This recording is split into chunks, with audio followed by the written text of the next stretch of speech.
So I thought I'd share everything that I've learned over nearly 200 hours of Austrian 50 life. Before this Gasgas, we had a KTM Mini that we had for 50 hours. That bike I took from very bad condition to a great runner.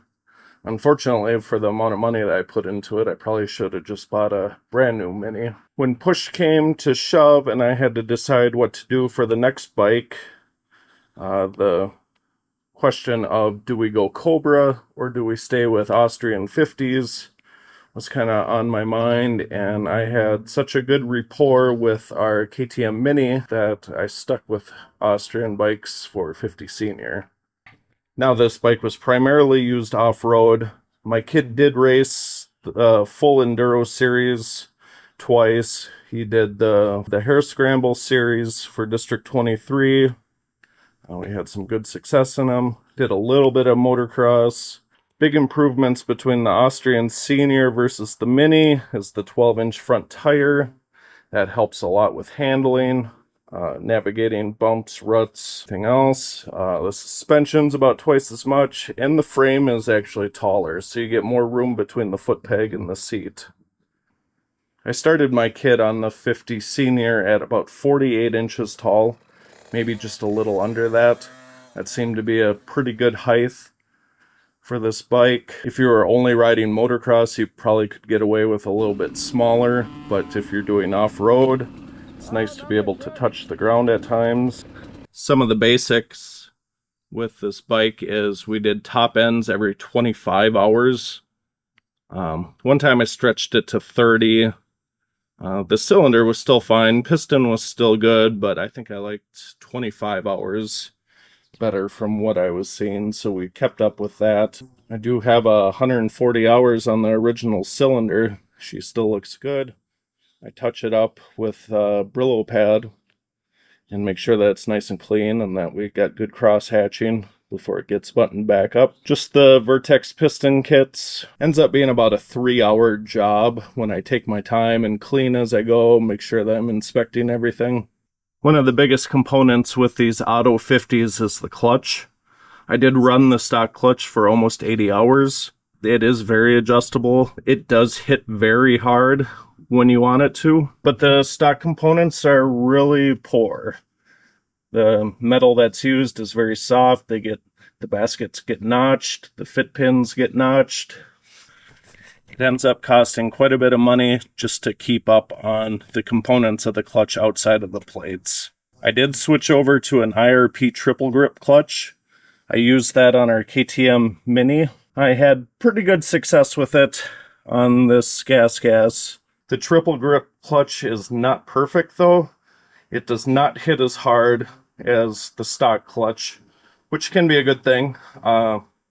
You do want to have them set at a fairly low engagement point compared to what it would feel on the KTM stock clutch. Riding off-road is very, very tough on these clutches, and I did burn out a couple IRP triple grip clutch plate sets. Had I gone back in time to the release of the quad grip clutch, I probably would have bought that.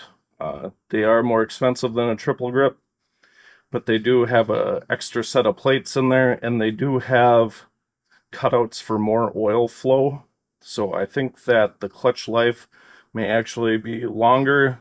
The big problem with racing off-road is not your kid solely, but a lot of times what happens is after the first lap you run into the 50 junior class, which means a lot of kids on PW50s putting around the track at a pace far different than what the 50 seniors are, and they don't always pull over very well, so that causes a lot of heat to build up. I did run engine ice for quite a few hours, probably close to 100 hours running engine ice. I kind of thought that that was the best coolant, but what happened is this cooling system's so small that even if you would get into a bad situation where you would blow steam a couple times during an off-road race, that couple times was enough coolant to make a significant impact on the coolant remaining in the system. So what I did is we switched over to Evans coolant, which does not boil over. Well, at least theoretically, it doesn't boil over in these bikes. With not boiling over, you kind of lose the canary in the coal mine. So what I did is I added a Trail Tech temperature gauge so I could meter the health of the engine and how hot we were running. I could tell how the clutch was doing, how my gearing selection was, based on what kind of temperatures I'd see at the end of the race. I also rigged up a switched fan system for the bike using a computer fan, a waterproof computer fan, and a 4S LiPo battery, which is semi-dangerous, I'm told. I have a switched fan system. I think that that's been pretty key as well, especially when he'd run into those times when you'd either crash or get stuck on a hill or stuck behind really slow riders and you're not getting the airflow through the radiator. That's at least pulling air through constantly. I do advise that for off-road riding. If you're riding motocross, it probably doesn't matter. Or if you're just riding in the backyard, it probably doesn't matter. But if you're trying to trail ride one of these bikes, it's something that you need to look at. Also important with these bikes is gear selection. Being that there is only one speed and they have an automatic clutch, you really need to tune the bike to the course. We'd run anywhere from 1042 gearing to 1138, which is a huge difference in top speed and torque. Obviously, the faster you're going, the less torque you have and the harder that is on the clutch. It became exacerbated when my child started getting bigger and bigger, and now he's in the mid-80s, almost 90 pounds, riding this 50. And that seemed to be a big breaking point with how much wear we're putting on the clutch, how much heat we were generating. So it's really important to stay on the torquey side of gearing versus the top speed side. It was a hindrance a lot of times at the start, around first laps, but I do think that it helped later in races with being stuck behind kids, being able to go up hills and obstacles, all those times when you're not going wide open throttle. Likewise, I did grab a second wheel, so I'd have a MX-14 wheel set up and an MX-34. But when the 34 came out, the center blocks are significantly wider, and I think that the performance gap is a lot closer between the 14 and the 34 compared to what the 12 and the 33 were. Also with these auto clutches, a little bit of tire spin is actually a good thing. Helps get the RPMs up, get into a situation where the clutch is locked up. I almost feel that the MX-14 is too much traction. Unless you're in true sand situations, I'd stick to the MX-34. I think it works a lot more places than the original 33 did. Likewise, I kind of have a larger sprocket setup all the time on the sand tire versus the intermediate tire, being that it does take a lot more power to turn an MX-14 than a 34. So that would just help make gearing choices a little bit easier on site. I liked using the Kenda Tough tubes. They are thicker than a normal tube. They're heavier than a normal tube, but they last for a long time. I thought I'd roll the 65 that Stanley's moving on to next to the 50 just for a comparison shot. 65s are considerably bigger. But if your kid is getting close to 52 inches tall, I think you're looking at moving into a 65. Motocross might be a different deal. They don't need to touch the ground as often. But 65 life's been pretty good for us so far. The fact that you can buy a kickstand for the bike has been a huge relief. Also the reliability. Even the airbox design is different, so I only have to change the air filter maybe every 4 rides, provided that it's not super dusty. The bikes are much quieter than the 50s. Actually let them putt around in the yard a lot with the 65. Back to controls, the T-Rex throttle. I was able to move the T-Rex throttle from our 50 onto our 65. The aluminum throttle tube, they're virtually unbreakable. You can rebuild them. I definitely recommend them on the 50. And I do recommend switching to the standard size handlebar as soon as you can. Much like a sprocket, the throttle pull becomes easier on a full-size grip compared to the Pro Taper micro grips. So speaking of throttle pull, one of the things I was able to do is incorporate a lighter throttle return spring in the carburetor. The spring that comes standard in them is very, very hard. Makes the throttle pull incredibly tough. Makes it very fatiguing on kids. You can buy factory-made lighter springs. Some of the Cobra dealers stock them. I think a lot of people don't talk about that very often. I'm sure there's an element of danger as far as having a stuck throttle goes with a weaker return spring, but if you ask me, there's still plenty of return power on them. Continuing with the carburetor talk, the jetting that worked best for us is a 48 Pilot and a 90 main. Now that's at sea level, running non-oxygenated 91. I've always run Claude's R50. Maybe not always. I did try Amsoil Dominator a couple times, and it is so watery that after having R50, it's tough to put Dominator in your bike. I believe that that's actually helped us with longevity. These bikes do need new bottom end bearings, somewhere between 80 and 120 hours. I did that at about 100 hours. I tore the bike down and replaced the bottom end bearings. Pretty simple job, pretty cheap, just takes time. Also with the stator, there's one tip that I have. I should probably replace this.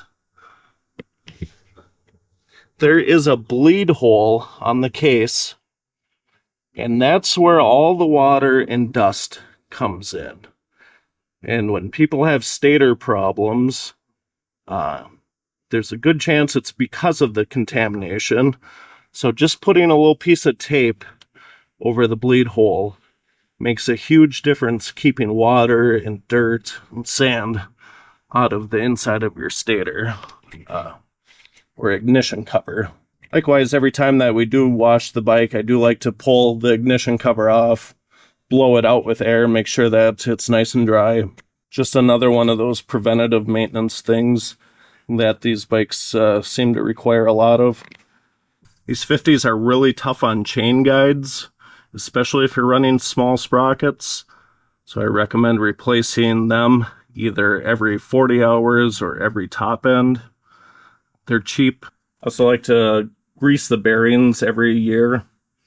You know, when you got a little bit of downtime, pull the swing arm, pull the steering stem. I don't think it's required to do it any more often than that. It's always looked good when I've done it on that yearly basis. I've always run 91 non-oxy gas or 92 octane non-oxy gas, depending on where I'm getting it from. I think spending $20 a gallon on race gas is pretty crazy. Suspension, the forks, you can rebuild them yourself. It's easy enough. They do require a special tool that you'll need to buy. That special tool can kind of be tough to find. I'll hopefully put a link to it in the video if this video turns out and I publish it. Shock, I never liked tearing into shocks. I actually never have. So I'd bring it into my local tuner, which is Fine Tune Suspension. They do great work. Silencer packing. I seem to need to repack this silencer every 10 hours. And it's taken me almost 200 hours of Austrian 50 ownership to realize what I think the problem is. I always plug the exhaust when I wash, but water seems to pool right there and it seeps in. So I think that is how I'm fouling silencer material. And I think you should do it anyways, just for the benefit of the kid. We race with some kids and their bikes are so loud, and you know that you're subjecting your child to that for an hour straight.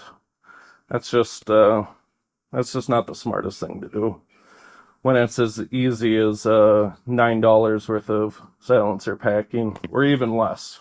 Having a looser packing in the silencer is better than having it packed fully tight. Likewise, I also am able to get 2 silencer repacks on the same $9 bag of material. Back on the clutch topic, I primarily ran B&M trick shift. At times, I ran the cheapest Walmart ATF 3 that I could find. Honestly, I don't know if there's much of a difference. I did smoke an IRP clutch with B&M trick shift, so I don't think that the clutch fluid is the difference between smoking a clutch or not. The additive package in the B&M trick shift is supposed to be for firmer clutch shifts, and that's what we want. So the cost is pretty low for a gallon compared to Motor-X, so that's what I ran. I talked a lot about the rear tire, but as far as the front tire goes, we did not do a lot of switching. I'd stick with the Dunlop MX34 and just run that front tire in every condition. That way your kid doesn't have to readjust to a different front tire. They've got enough on their plate. The nice aluminum case savers are a good idea. They just make it that much easier to swap out sprockets. The stock case saver protector is kind of a pain to remove just to replace or swap sprockets. Silicone hoses don't do much. That was just a bling purchase. I did notice that we had abrasion on one of the silicone hoses, so I replaced it with the OEM hose that I removed originally. It's always important to keep spares of your parts because you never know what you're going to need. It was also the thing, once I had seen that abrasion, you can't unsee that abrasion, so I didn't want to have a panic attack at a race waiting for the kids' coolant line to explode. Air filter, change them every ride. Ended up with 13 air filters here. Sometimes I probably could have got away with running them an extra day, especially when it wasn't a dusty situation, but we also had times racing motocross where that filter was completely covered. You do have to be careful when you remove those filters, being that they're flat. If there is loose material, you risk the chance of it tumbling into the airbox, so just be careful when you change it. Chain maintenance, just a reminder to clean your chains. These aren't sealed chains.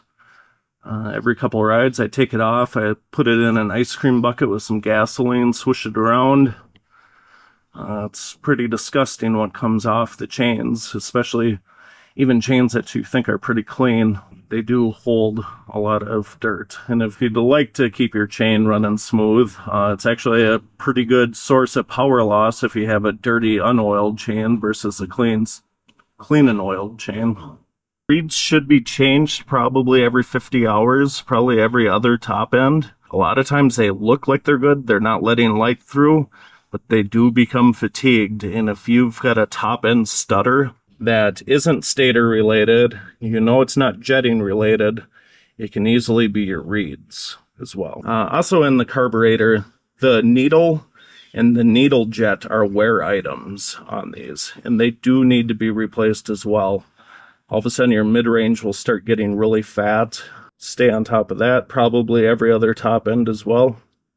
Little bonus tip, my very favorite stand for minis are these foldable step stools that you can get at Home Depot. Usually it's a 2-pack for 15 bucks, and the taller one works perfect for 50s and 65s. They're not super strong, so I don't usually let the kids sit on the bike while it's on the stand, but they fold up, they take up almost no space. One final thought, if I had a time machine, would I buy a Cobra instead of an Austrian 50? And I think in my situation, I would say no. I do think the Cobra 50s are faster bike. They really seem to rip. They seem to be very fast. That clutch seems to be good in a way that it doesn't generate heat when they're coasting. They seem to freewheel very well. The one thing that scares me about Cobra is longevity. I see 100+ hour Austrian bikes everywhere that still run great. If you look online, you see 15-hour Cobra FWEs being parted out every week. If finances were not a consideration and I was able to invest that kind of money into my kid's racing career, it would be a better option. I think it gives you the best opportunity to win. But I don't think my kid ever lost a race to a Cobra where he was out of power on his Austrian 50. There's still plenty of throttle to turn in those losses. I also have this situation where my kid does not want to be a professional motocross racer. We really enjoy riding dirt bikes, but he doesn't wake up thinking about line selection, thinking about how he's going to set up his bike. Really wants to be a pro wrestler. So there's no sense in mortgaging the house to invest in something that the child's not 100% in either. I think we made the right decision with the Austrian 50. I hope this helps. They're great bikes. Take care.